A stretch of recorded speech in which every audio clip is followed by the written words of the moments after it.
Malaki ang tulong ng formal na edukasyon para sa magandang kinabukasan ng mga kabataan. Ngunit, hindi lahat ng kabataan ay nabibigyan ng pagkakataon na ito. Sa katunayan, ayon sa Philippine Statistics Authority, mahigit 3 milyong kabataan ang itinuturing na out-of-school youth o yung mga hindi nag-aaral. Bilang pagkilala sa pangangailangan ng atensyon ng sektor na ito ng lipunan, naglunsad ang US Agency for International Development o USAID ng programang Opportunity 2.0, katulong ang Department of Education, Trade and Industry at maging ang ilang miyembro ng Kongreso.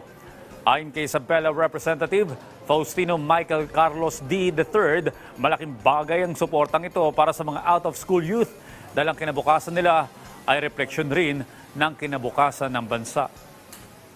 Let me first congratulate and express my gratitude not only on behalf of the Committee on Youth and Sports and Development, but on behalf of the House of Representatives headed by our Speaker, Martin Romualdez,